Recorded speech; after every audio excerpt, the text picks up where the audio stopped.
Hello, আসসালামু আলাইকুম guys. তো আমার মা এই যে এই রান্না করতেছে। কি মাছ জানি মা এগুলা? ঝটকা ঝেটকা মাছ। ছোট ছোট ঝেটকা মাছ ডাটা দিয়ে আর হইলো আলু দিয়ে। এই যে রান্না হয়ে গেছে প্রায়। তো আজকে কাঁচা রান্না করছে, ভাজাভাজি নাই কোনো। ঝেটকা মাছ রান্না করতেছে, মাটির চুলায় দেখেন ধাপ ধাপ করে আগুন ধরতেছে। তারপরে পাশে হইলো এই যে কচু শাক রান্না করবে ইলিশ মাছের চাপা দিয়ে। এই যে চাপা দিয়ে ইলিশ মাছের চাপা দিয়ে আর এই যে কচুর রান্না করবে। তো রান্না করতে করতে সন্ধ্যা হয়ে গেছে।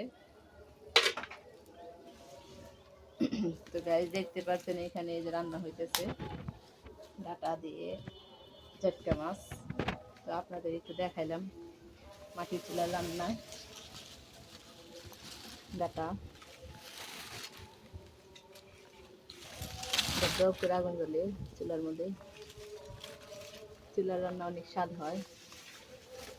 তো রান্না তো প্রায় শেষ, একটু করে নামাই ফেলবে। মাটির চুলা কচু শাক রান্না করে অবশ্যই দেখাবো আপনাদের। চাপা দিয়ে কচু শাক রান্না, এই যে এগুলো রান্না করবে একটু পরে। আগে হলো কচুটা ভাপ দিয়ে নেবে, তারপর হলো এই চাপাগুলো দিয়ে ভাজা ভাজা করে তারপরে কচু শাক রান্না করবে। তো আপনাদের দেখাবো। তো আমি নিজেও রান্না করতে পারি, কিন্তু আমার আজকে ভালো লাগতেছে না, রান্না করতে মন চায় না। আর এইখানে হলো যে মায়ের রান্না করলো, আজকে খাবো মায়ের হাতে রান্না। এনে রান্না দপ দপ করে আগুন জ্বলে আর ধোয়া ওড়ে। হয়ে গেছে না মা? দেরি আছে, এটা সরে দিল। আগুন ধরে পুইরা যাবে না, মোবাইল বলবো না। হ্যাঁ, তাতে পারবো। রান্না দেখাইলাম আপনাদের, তোমায় রান্না করলো এখানে।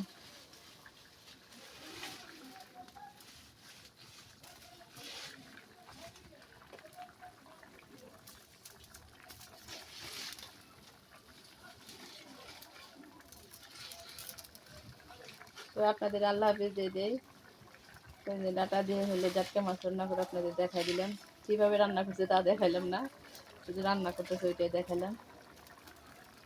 তো আরো দিন দেখাবো আপনাদের কিভাবে রান্না করে।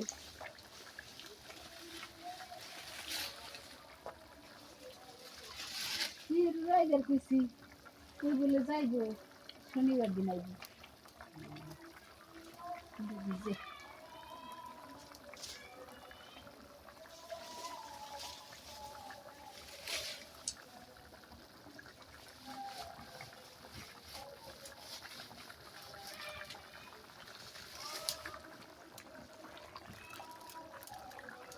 লাড়া দেও একটু দেখাই। দাঁড়ালা গল্লি হয়েছে। দেখুন কত সুন্দর হয়েছে। ডাটা দিয়ে হলো ঝটকা মাছ রান্না। তো আল্লাহ হাফেজ গাইস। আপনাদের দেখাই দিলাম রান্নাটা একটুখানি। ডাটা দিয়ে জাটকা মাছ রান্না করা। কি বড় বড় আগুন রে, আমার মোবাইল চলে যাইব। অনেক আগুন জ্বলে, এত আগুন ধরার লাগবে কি লিগে? দেখছেন কত সুন্দর কালার হয়েছে জাটকা মাছ রান্না করা, চুলা রান্না। আল্লাহ হাফেজ।